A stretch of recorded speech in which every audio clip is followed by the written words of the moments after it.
the paper cutting which Chief Reverend has asked me to read again. 2-month-old baby girl speaks 8 languages. A tiny baby girl who speaks 8 languages has child development specialists baffled. But experts on reincarnation have an explanation for her bizarre talent. They say she has lived before. 2-month-old Sofia Petrov of Plaven, Bulgaria, has aroused interest and controversy among scientists in Eastern Europe.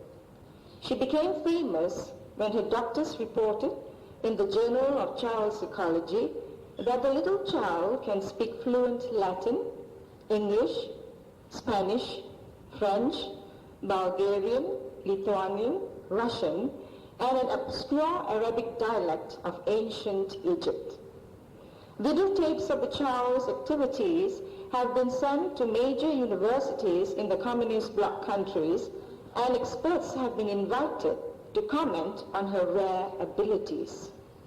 At an age when most children can barely form basic syllables, Sofia has mastered complex languages, said Dr. Boris Andrachov, a child psychologist specializing in language skill formation.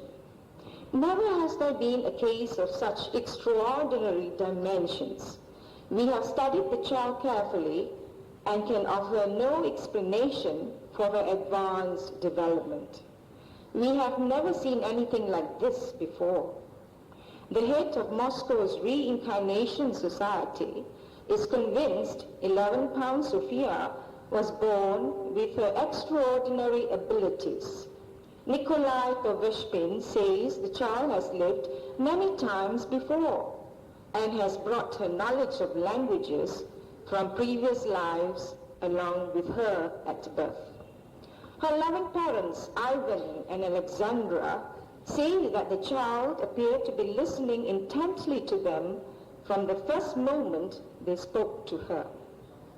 Her first sounds were recognizable words, and they came early, when she was just a week old. The parents report their daughter was speaking in full sentences by 1 month, and that she was using several languages by that time. She described memories of living in other places and other times. She appears very intelligent and can carry on a conversation in all 8 languages. Now this is a paper cutting. Shall I continue with mine? This is a prepared speech, which is very generalized. I would like to share with you.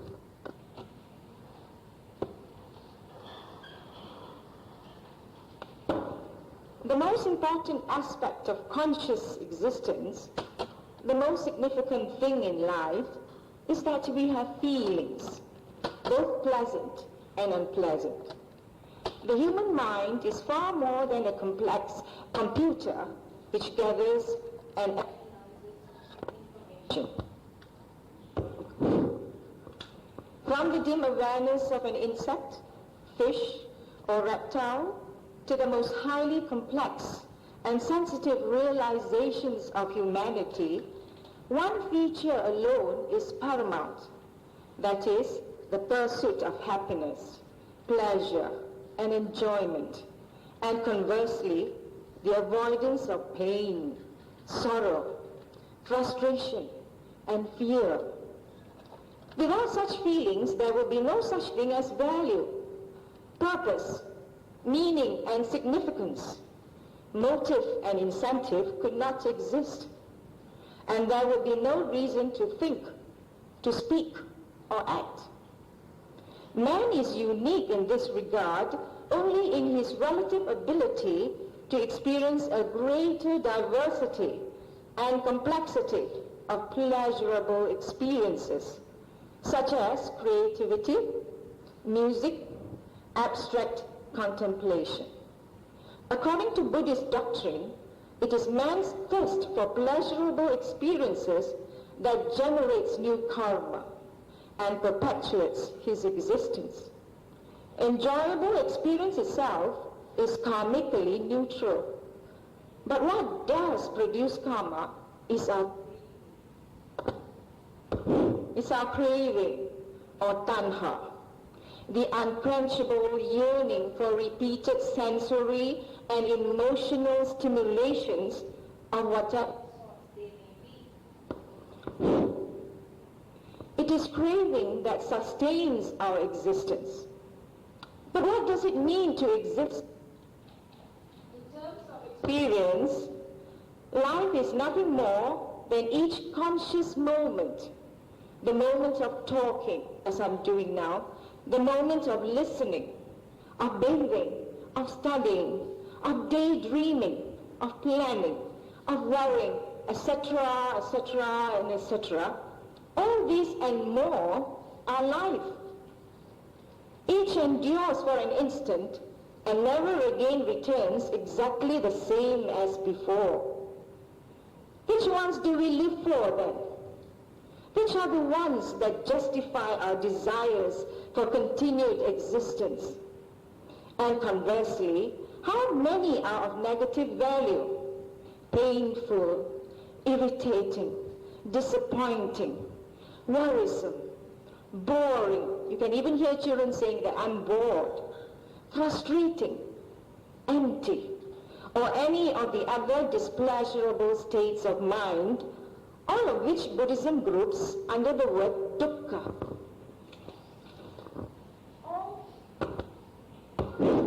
All manifestations of samsara come about through cause and effect. And the nature of life is to avoid or minimize dukkha while endeavoring to realize the maximum of rewarding or meaningful experience. Therefore, the key to living is to discover, understand, and eliminate those factors which are the causes of dukkha, while at the same time developing and cultivating those which lead to true happiness and well-being. On the basis of the above, the Buddha repeatedly summarized his doctrine in terms of the Four Noble Truths. Thus, the essence of Buddhism is the way of life. It is the fourth of the Four Noble Truths, that is the techniques, the practices, the insights, and the disciplines that restructure the personality to produce either a relative or a total end of.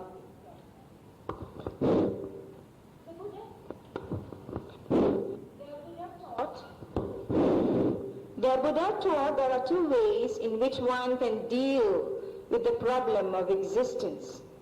One is to continually act in such a manner as to create wholesome, in other words, to constantly produce conditions which will enhance satisfaction, happiness, and well-being. The other is to totally and completely end one's existence within, that is to achieve Nibbana. The two are not entirely separate paths, for to a considerable extent they overlap. The further one progresses towards a complete realization of the former, the closer one will come to attaining the latter. The Buddha placed great emphasis on the cessation of one's being in samsara. For while dukkha can be minimized within samsara, it can never be totally eliminated.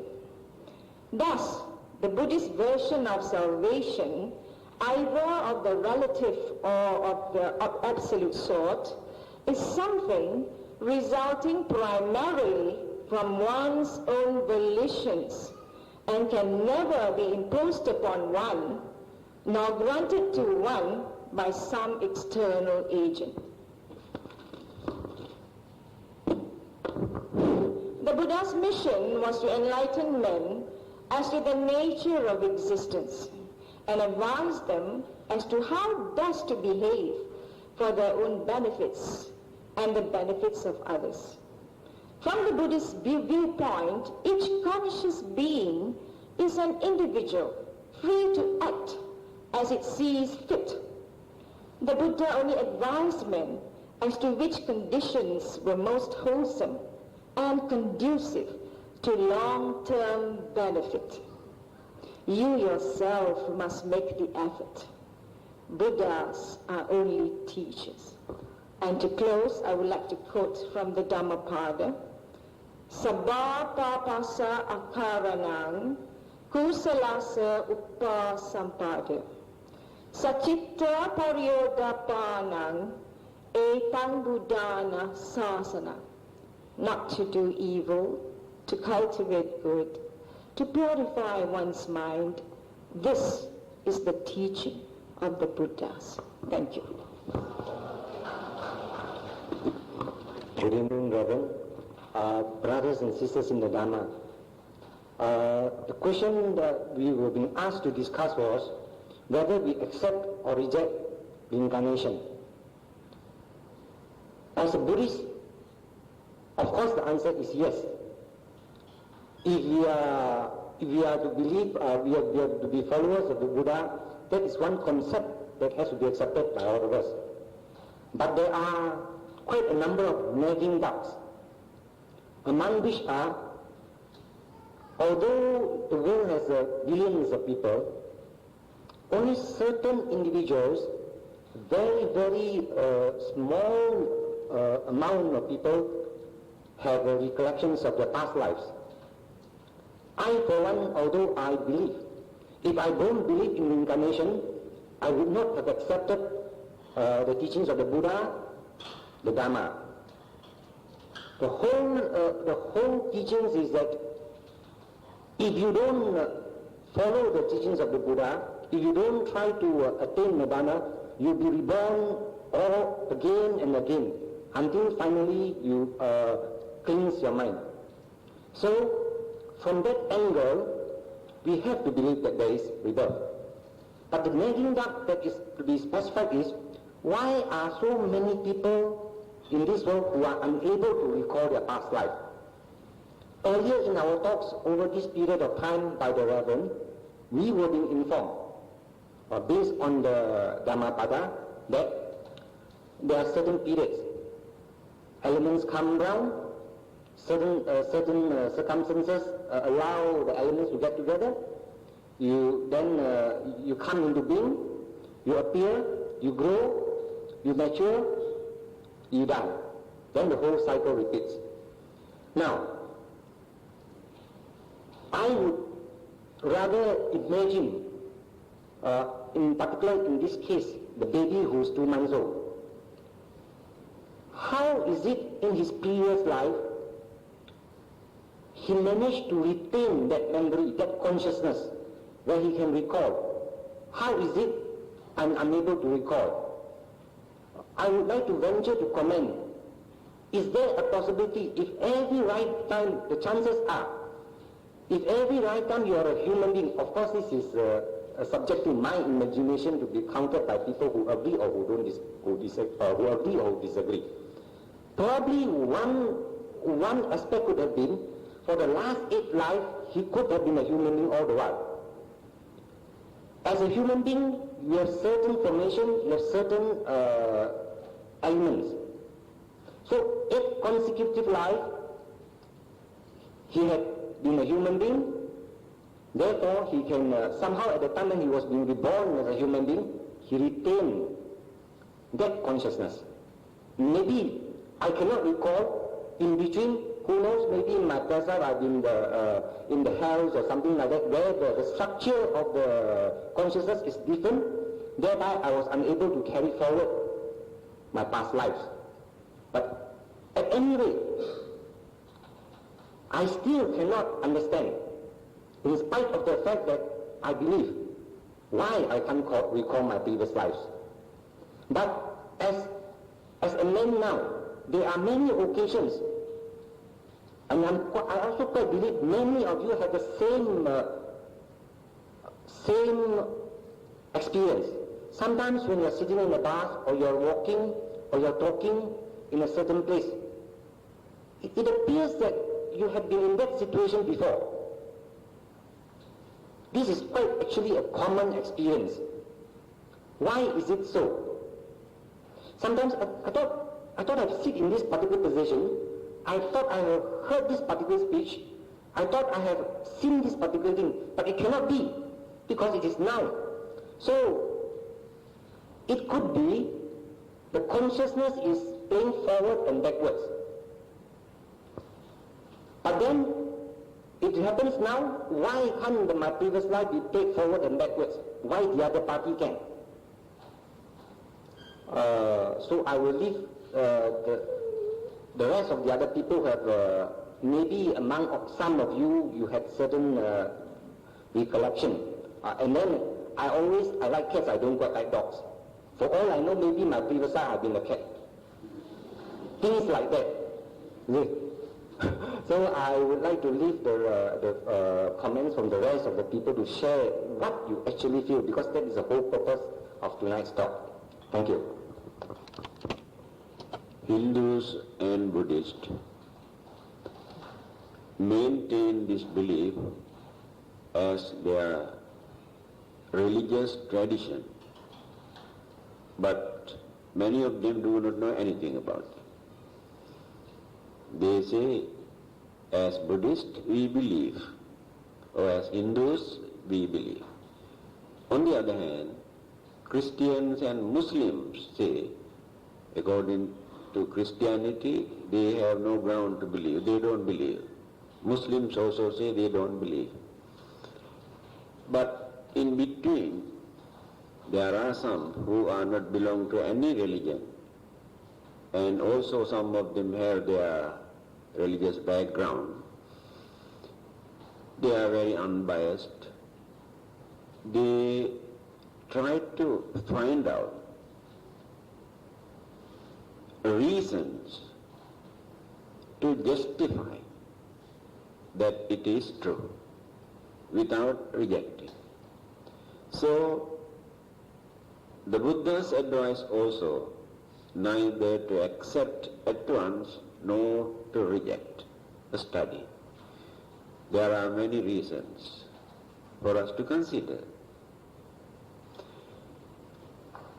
I do not know whether you can remember, in my talk I have mentioned, when a person is going to pass away, going to die, certain things depart or transmit or separate from our human mind. But there is nothing to depart from our human body. But two energies, elements, only two elements separate from the body. So can you remember what are the mental process that separate or transmit from the human mind? Try.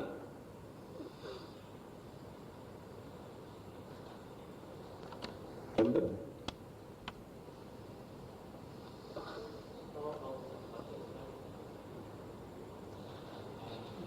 Storehouse of consciousness depart. Huh? Yes, two items. Only two. How many are there altogether? No, here only 5. Only 5. What are those 5? 5 mental process. But the common belief that soul or the eternal soul or spirit self is not there.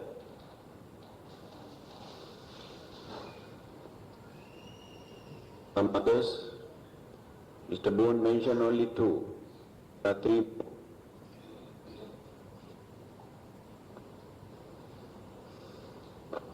Cannot, huh?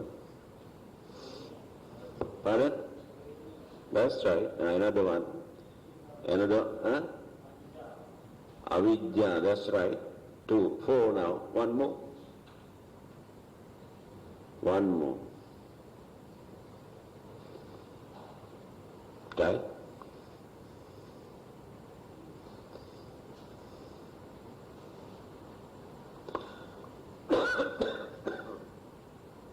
in Visuddhimagga, a path of purification, you can find this.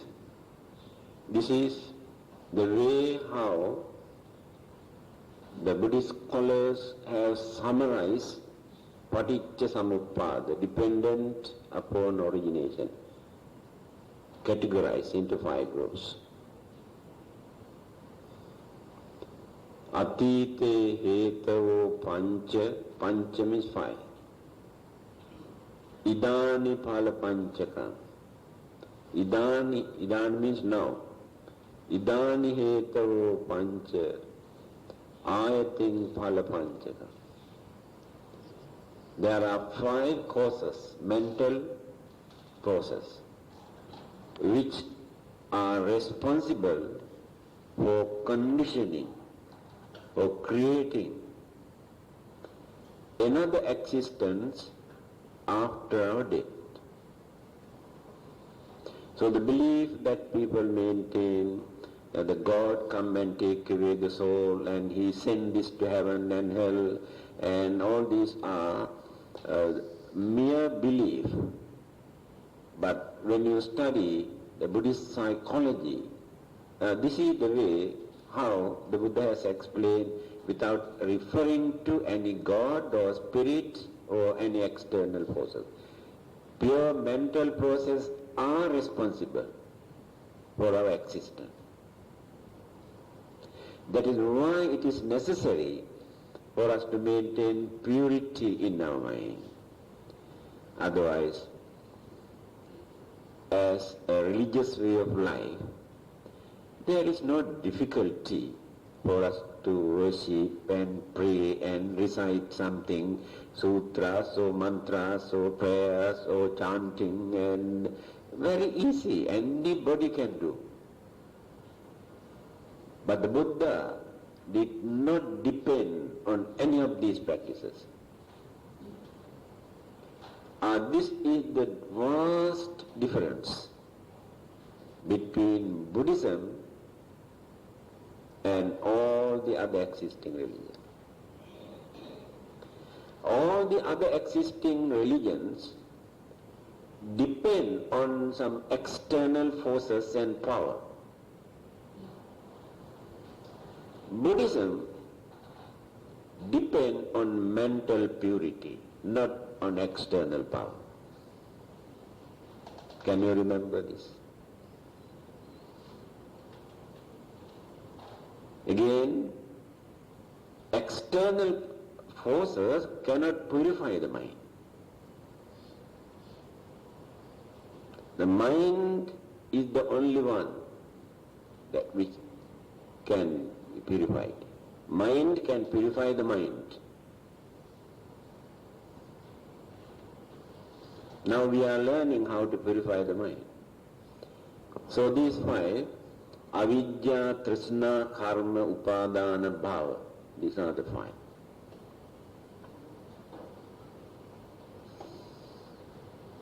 What is avidya?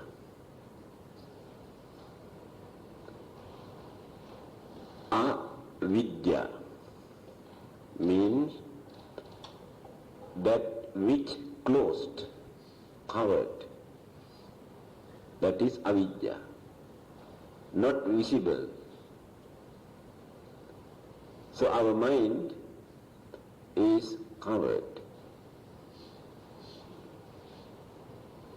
by so many imagination, so many beliefs,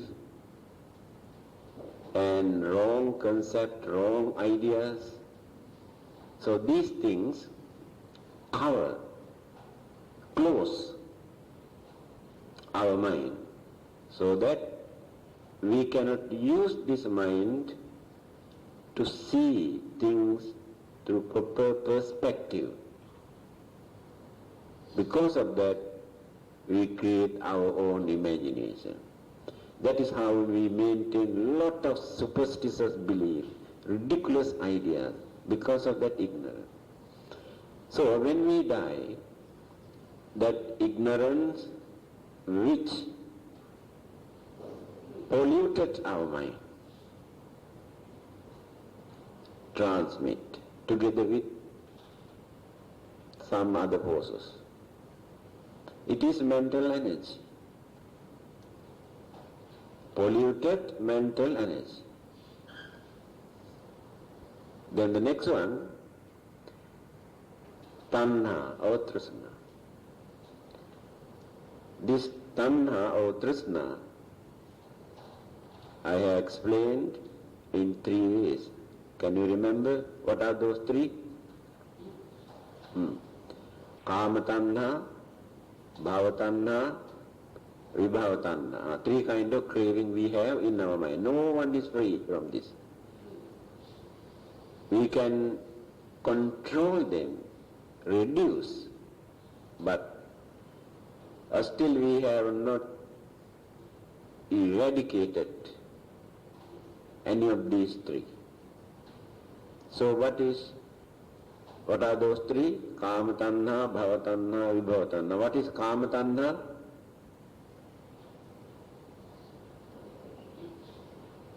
Yeah.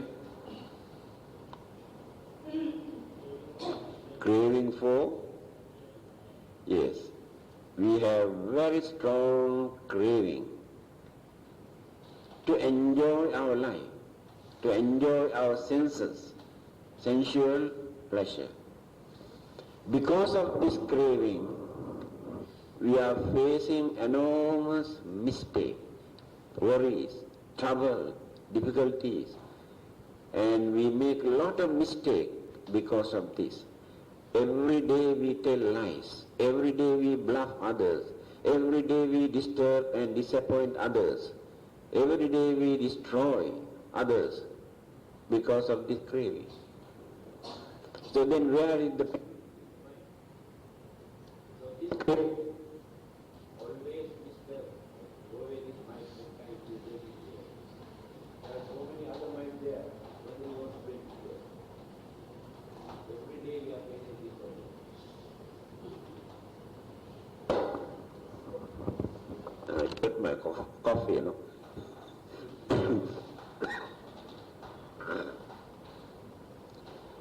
So kama tanha is the strongest mental energy, not only in our mind, in every human being, every other living beings.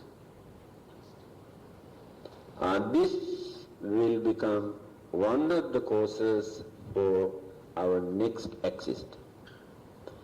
If that craving is not there in our mind, that rebirth never take place again. Next one, bhavatanha. What is bhavatanha?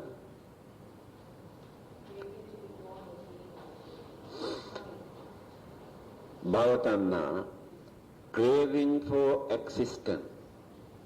We struggle for survival. It is natural. But craving is there. We do everything for our living, survival, to maintain this life. It is craving, but natural. But we also maintain to have better rebirth. It is not bad, but craving. To go to heaven, to become human being, to be rich, to be pretty, and to be rich, craving. And also to have eternal life. This is the wrong concept that we maintain. Very hard for us to get rid of this. We like to have eternal life because many religions promise to provide eternal life.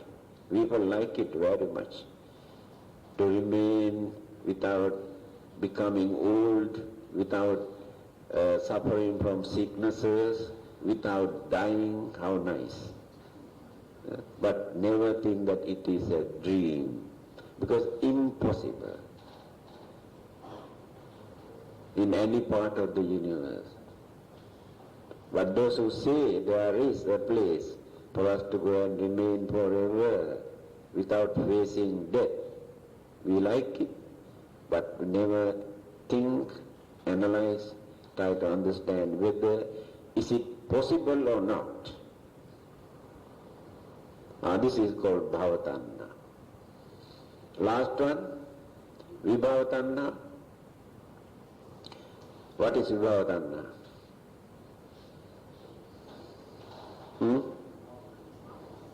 What do you mean by non-existent? Craving for non-existent. What does it mean? Pardon? Are we not working for that? We are working to stop our rebirth because we don't like to suffer anymore.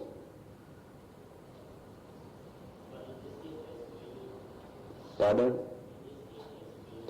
Yes. Because some people believe or they say, we don't like to have another life hereafter. They think by thinking in that way they can stop it.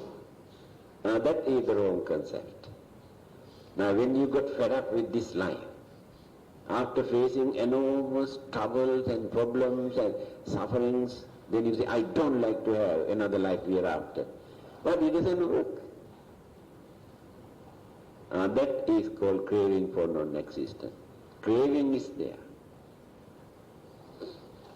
But the most dangerous aspect of non-existence is this: destructive craving. Destructive means we destroy many things without allowing others to use or to enjoy. That is the poisonous craving. We cannot tolerate when others use our belonging or our things. We like to burn them or destroy them. This is under vibhavatanha, whether life or property. There are many who destroy their valuable things. So, these three kinds of craving take as one.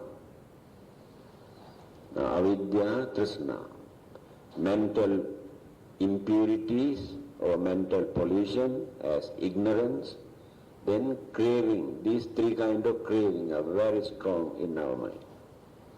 What is the next one? Karma. Kusala karma, akusala karma. Either one. Because we cannot live even 1 minute without creating either a good karma or bad karma. This is the nature of human mind. Assume we are very religious, very cultured, very understanding. Try to be good. And we accrued a lot of merits.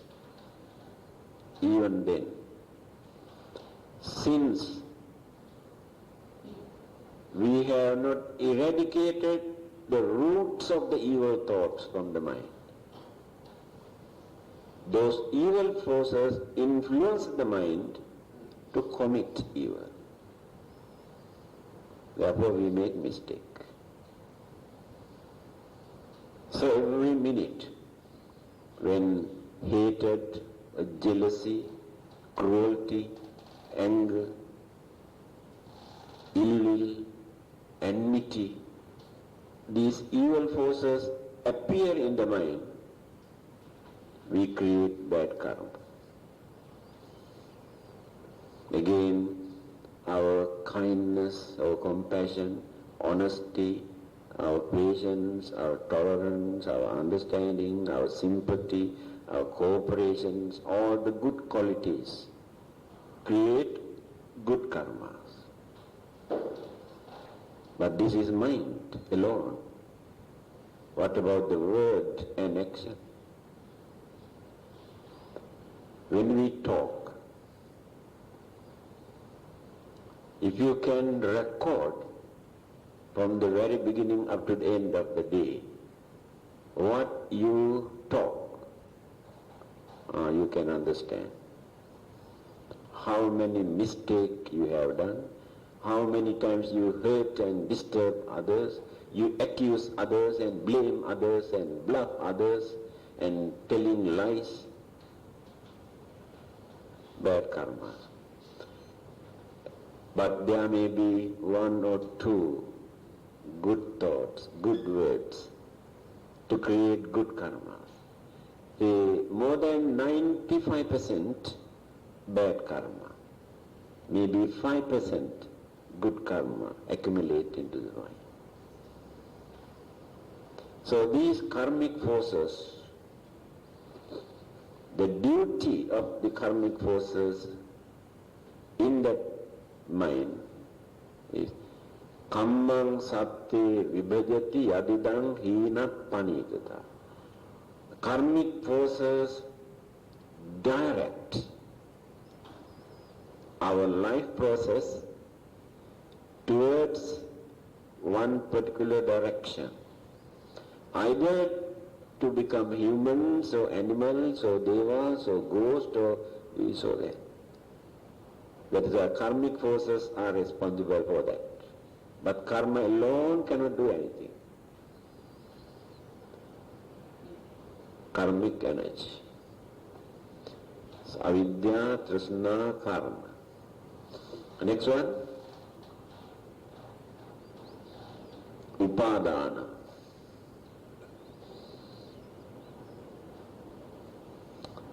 Attachment or inclination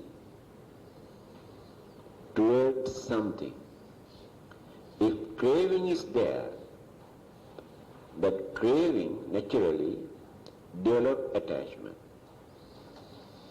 Attachment towards other living beings or other human beings or towards property, any object, or towards land, houses, or the country, or pleasure, attachment. So that craving develops this attachment, then cling to it. The mind is always dealing with that particular object and enjoy in the mind, thinking and thinking and thinking what we like. This is the way how we develop this attachment and inclination. Later, it will become a very strong mental energy. If it is a good object, it will become good karmic thought to develop your attachment. If it is bad, that can become bad karmic thought, objects you develop in the mind. That is attachment or grasping or clinging towards something. 4. Then the last one is difficult to understand. We call bhava. Bhava means kamma bhava. Kamma bhava means kamma formation before our departure from this life. That means all those good and bad karmas that we have committed or performed start to work in the mind. The memory is there in the subconscious mind. When one particular karma, either good one or bad one, is ready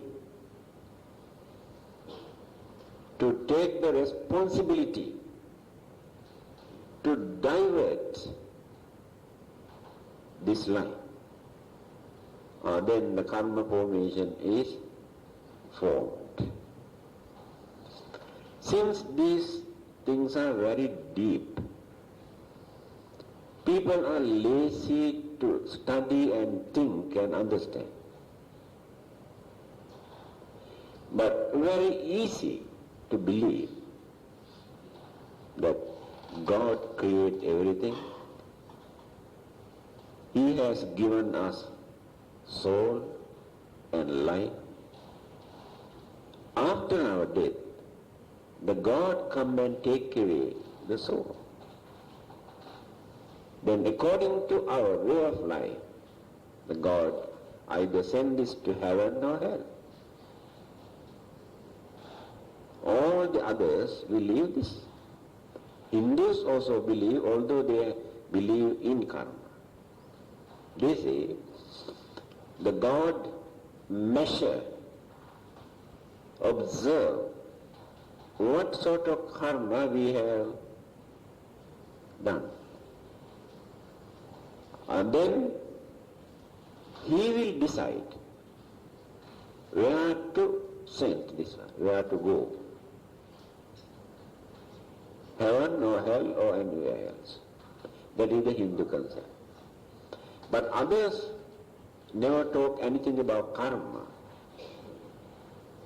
They talk about belief. Those who had strong belief, faith, love towards God and obey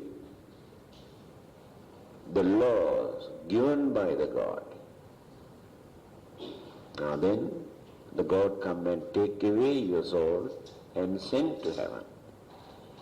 And if we have violated any of those laws given by the God, then to hell. So there is nothing to study, there is nothing to think. Small children also can understand this language. This is a common belief. This belief was existed thousands of years ago, even before the Buddha's coming. He also studied, observed, investigated all those existing religions, but he found out the belief maintained by many people is not accurate.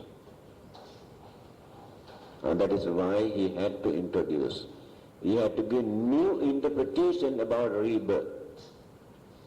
Otherwise, belief in rebirth in India at that time was very common.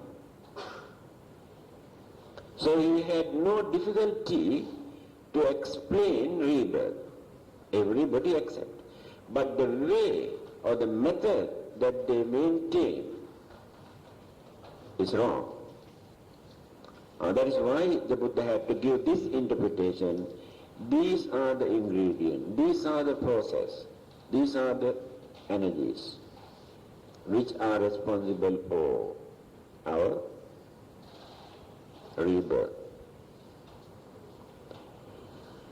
Here, just now Mr. Boone mentioned a storehouse of consciousness. But here in these five, we cannot find the name of storehouse of consciousness. This word, storehouse of consciousness, is a later development, not in the original form of Buddhism. But this word is very meaningful. Subconscious mind introduced as a storehouse of consciousness. Especially in Mahayana schools of Buddhism, highlighted, elaborated this Alaya Vijnana, storehouse of consciousness.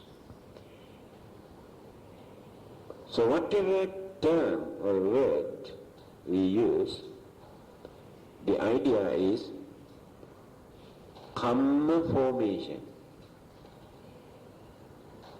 karmic activities. It is under this category. In our karma formation or activities, memory is there. In this memory, all our thoughts, word, action that we have used during this lifetime also recorded, and the previous birth. What will happen? Why it is difficult for us to maintain this memory, our previous birth? It is mentioned that when people die when they are young, easy to remember this memory, the evidence, So when you study all those cases, without sicknesses for a long period, when suddenly death takes place, they also can maintain this memory. Again, those who depart from this world without confusion,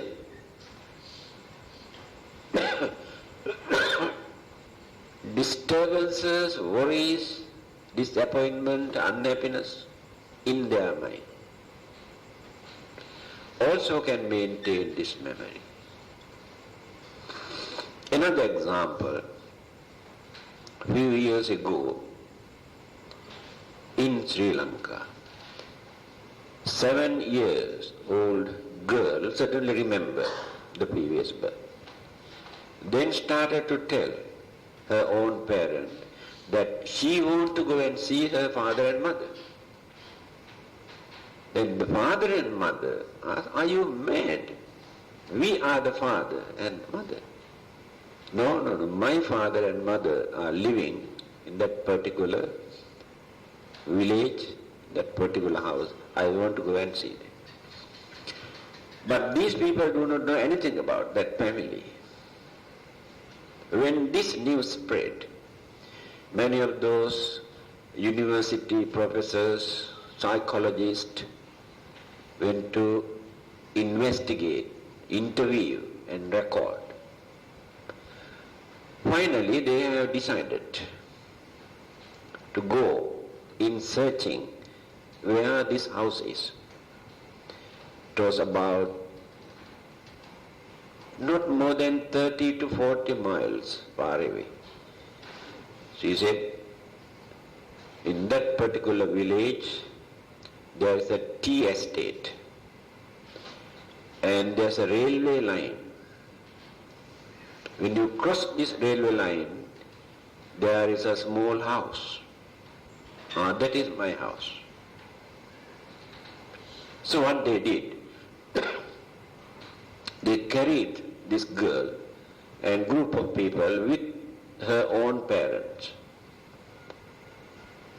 Somehow or the other reached this house.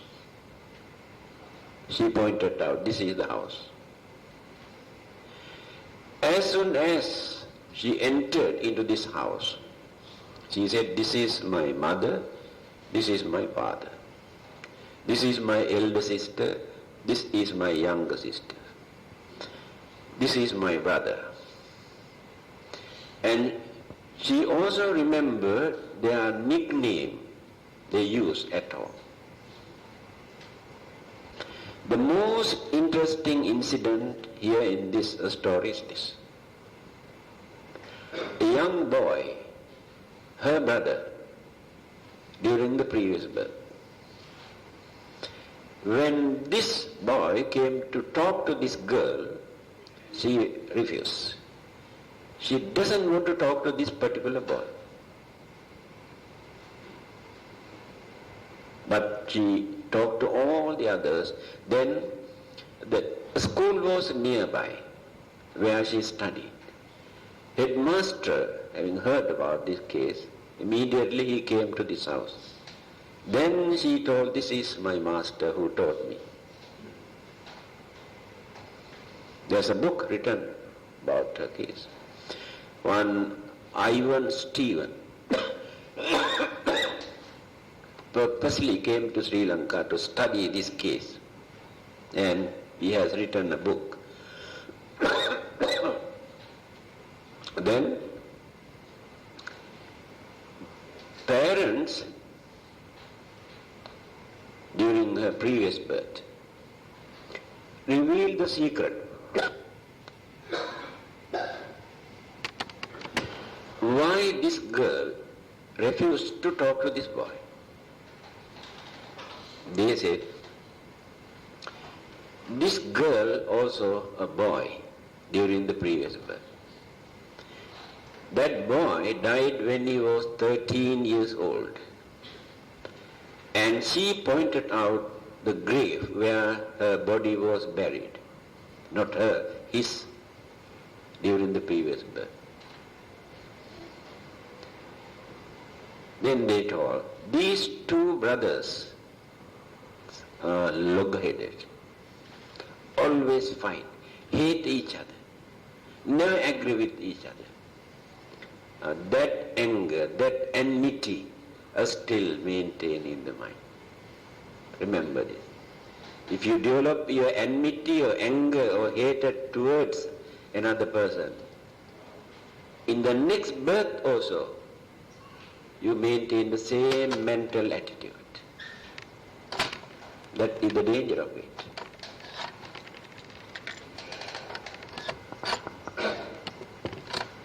When she read,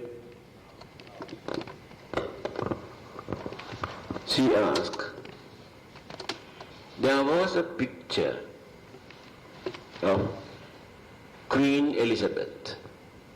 What happened to that picture? It is not there.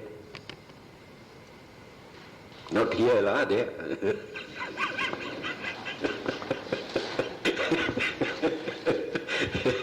What happened to that picture? She remember even that. And I have told you that 6-year-old boy who could manage to recite very long sutras in the Pali language. Monks also cannot recite without books. Even then some of them make mistake.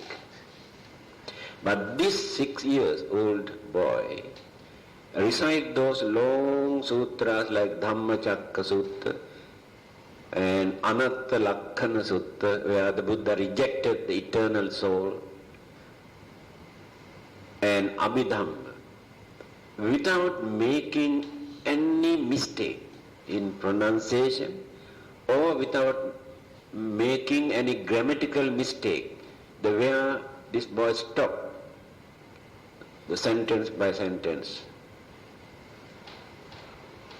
I have a record, tape record. When you listen to this tape, you can understand. And many people came from other countries also to study this case.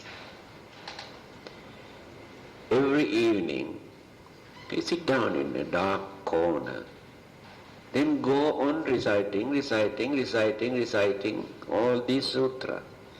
But he has not studied even ABCD yet. He cannot read.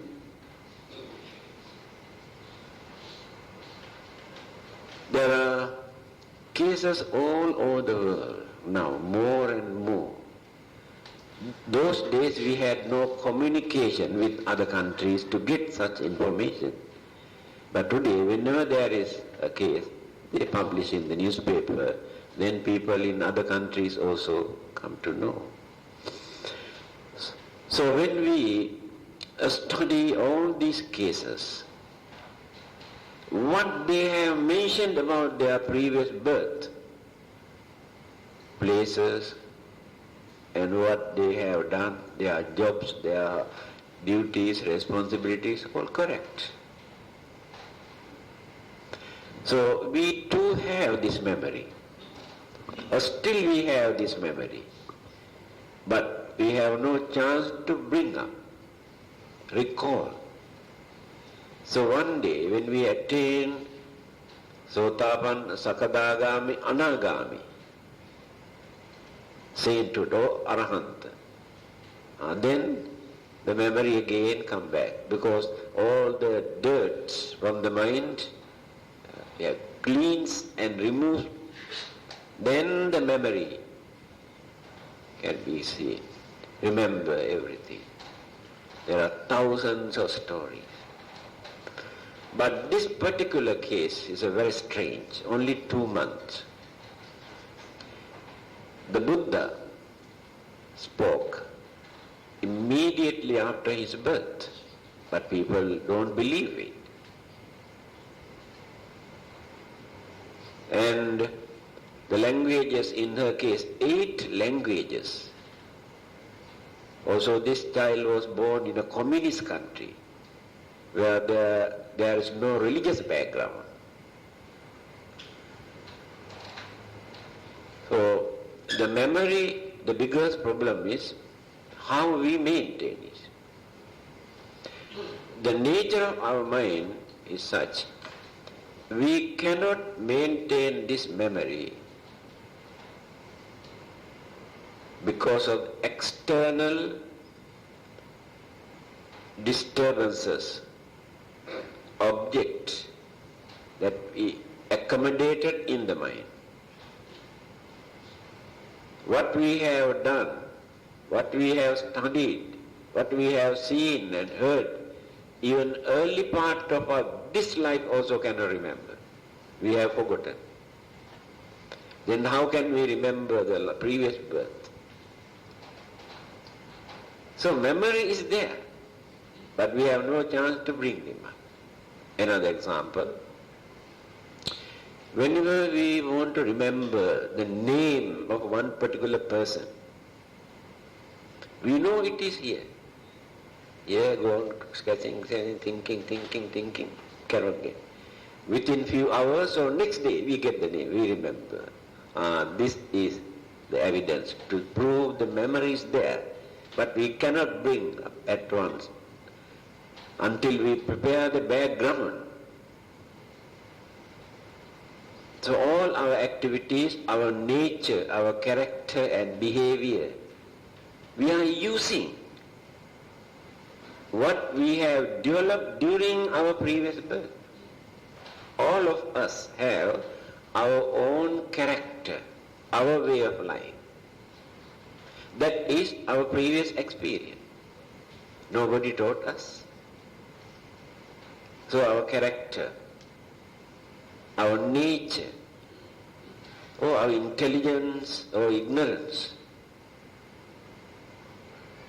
and religious-minded or criminal-minded by nature, due to previous experience. The languages, the subject that you study also never disappear from the mind. Not only that, when we hypnotize a person, they do the same thing. Approach the subconscious mind, then dig out so many things from there, then start to talk entirely different language that this person never studied within this life. There are many cases. Hypnotism. So, it is very easy for us to suspect or reject, but very difficult to understand and to accept. So when we learn, then investigate further, then we get enough evidence or reason to understand that it is true. So I told you, so when we die, these 5 mental processes transmit from here all our mental energies, then mix up, absorb into external element energies or cosmic energies. Then again the nucleus of another life originate. But the ingredients, mental process from the previous birth, elements and other external forces combined with the mental energy. So the character, nature, behavior, knowledge, characteristics depend on the previous birth. Another example,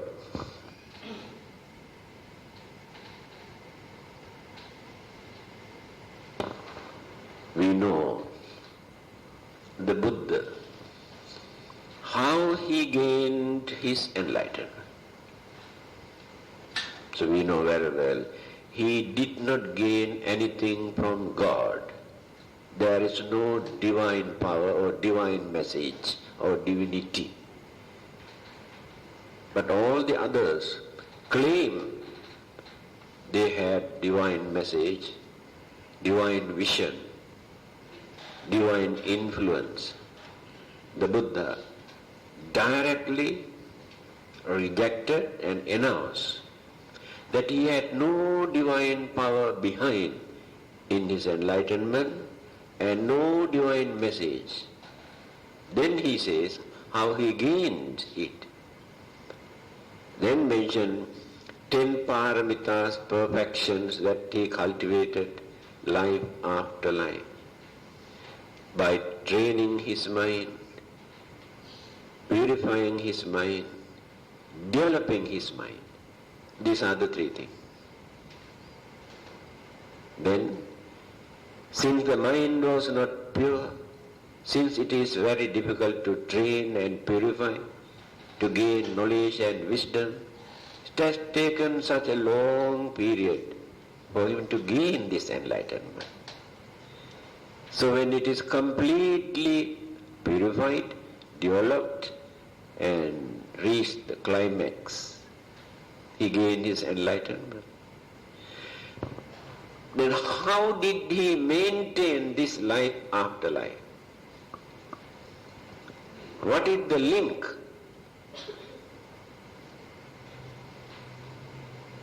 The development of mental energy, all those 5. Just now I mentioned.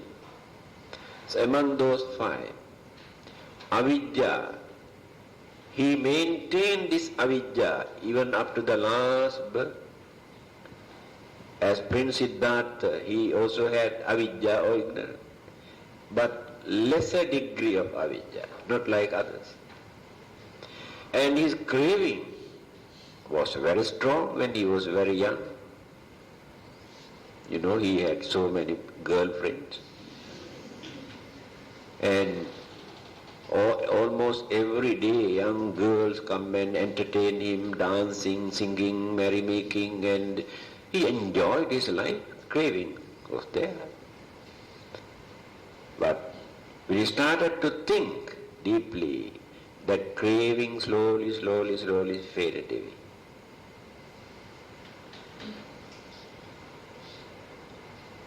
How he maintained this? That is a strong determination, will, and aspiration. Even modern psychology support this. Psychologist says, when we develop our will, and this will become very strong mental energy, and we won't die easily if the will is very strong. There are thousands and millions of cases where some people died when they were waiting to see their sons or daughters or relatives or friends. Either the same day or the next day, they die because fulfill their will or the wish. This clearly shows how this will or aspiration work in our mind. So he did all the good deeds, meritorious deeds, mental purification, development, knowledge.